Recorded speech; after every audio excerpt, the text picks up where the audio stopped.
Yeah, I had a band, and I still play with the bass player when we can, called the Skirts, and we played the punk venues and things like that. Like, we used to have, it was underneath the Pussycat Theater on Hollywood Boulevard, called the Mask. And the Go-Go's were on one side of us, and the Motels the other, and the Go-Go's at that point were really punk. They weren't like they were when they came out. They were just really, really, really punk. And it was fun playing back then. We played like Madame Wong's and Palm Springs, their weekend break with the Plimsolls and Sparks and a bunch of bands like that. The Bangles, and we recorded, which I love. I love recording. Playing, I always get scared, but I play like, I represented Aria guitars before, and I have an SG, and we've played a couple conventions and a couple clubs in Fort Lauderdale. That's fantastic. So you're moving forward with music.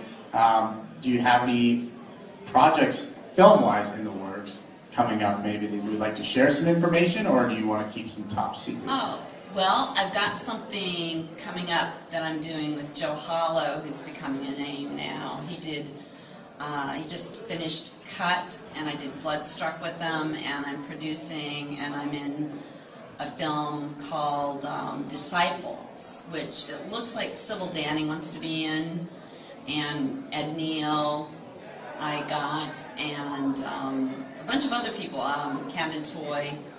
So it's a very mythical. We've got actually a castle we're going to film at in the Carolinas. I was just wondering if you've seen any actresses of today that are doing the same thing, or any ones in particular that you like at all? I haven't seen any really doing the same thing because things have changed so much. I've noticed like so many people saying they're the new Scream Queen, but I've never seen them in anything. That's the weird part. It's like they do a $25 movie and they say they're a Scream Queen. And it's like you kind of have to pay your dues, I think, to get there. But right now I can't think of anybody that I can say is a new Scream Queen. Can you think of somebody, or? I mean, I can't think of anyone. I think when I hear Scream Queen, I think one name, Linnea Quigley. Oh, you're sweet. It's true.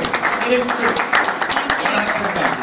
First and foremost, that's why they call you the Queen. I think I embraced it. Everybody else at that time didn't want to embrace being in horror because the studios and regular TV people and movie people, there was a stigma attached to it. And they all didn't want to embrace any type of nudity or any type of Scream Queen type of thing, and I embraced it. I said, I love it. You know, so others just shunned it. We love to. Oh, thank you. I really love your workout video, and I was wondering if you still have the same regiment in working out as you did back in the day. Oh, man. I wish I did. When I was in LA, I was working out a lot more. In Florida, I don't as much because it's just too hot. But like in LA, I would be running in the mountains. That's like one of my favorite things with my dogs and stuff, like running. And I've got to, and doing yoga and getting back into it. It's like I've got to get back into doing it. And I plan on moving back to LA real soon. So it's like I want to get back into running and doing that, but where I'm at, it's just way too hot. It's miserable. But I do swim and things like that. You can move to Canada as well. It's freezing here all the time. Yeah, I like Canada too. I love Canada. I mean, the people are much better, and they are. People actually smile here. Yeah. Very nice. How was it to work with Gunnar Hansen in Hollywood Chainsaw Hooker? Oh wow!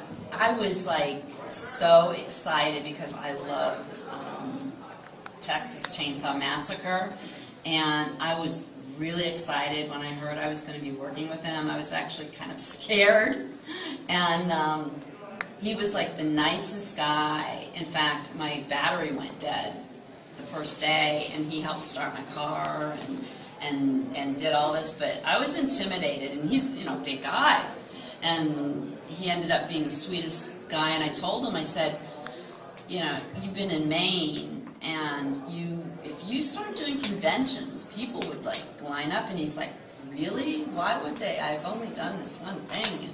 And now he's like doing all the conventions. So it's like he had no idea people loved him that much. He thought, you know, he was just not really known. You do quite a few conventions.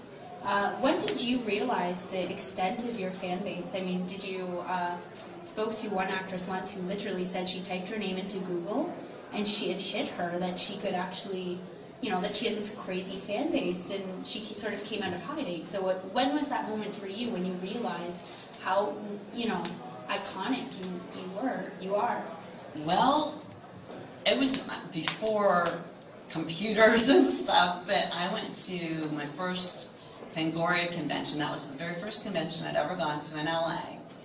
And all of a sudden people started coming up to me, and I got so scared I went and hid in the bathroom for a while because, you know, I am shy a lot, and it just freaked me out that people would even care to have my autograph or to take a picture with me. I went and I just hid in there, and I was like, okay, you know, people actually, because I thought, I'm going to get there and I'm going to be so embarrassed, nobody's going to come up to my table, nobody's going to want to talk to me, and it's going to be so embarrassing.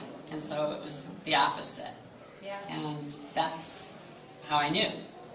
So they just recently did a reality TV show. I don't know if you noticed, it was a Scream Queens reality show. They picked out Scream Queens, they threw them through different situations. They had lots of guests on it. And I don't think it was very followed or successful or something. So you moved back to LA, and you're going to open up Scream Queen training camp. What do you put your girls through? What are they going to, put them through the rails, you know, like what are you going to do to them to get them in the shape to do what you do? Legal things. Legal things, okay, yes, right. No. Just I'll make how them, it goes. I'll make them have to scream, like, you know, the different screams, like the scream where your boyfriend's head gets chopped off, the scream where giant mutant rats attack you, the scream where,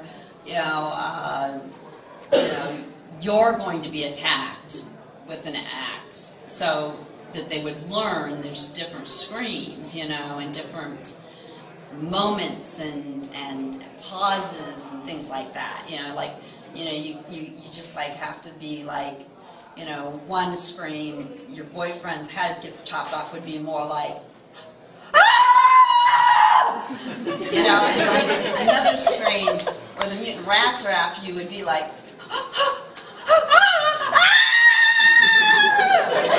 and I'm sure the orchestra loves this. And then, you know, the one where, like, you're going to have your head chopped off. So you're going to have to, like, have these...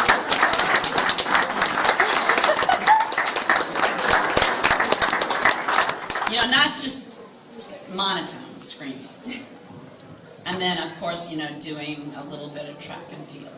Take them up into the mountains. Yeah, and don't ever eat before running scenes. Oh my God, that's a no-no. I did that once on graduation day and ended up throwing up.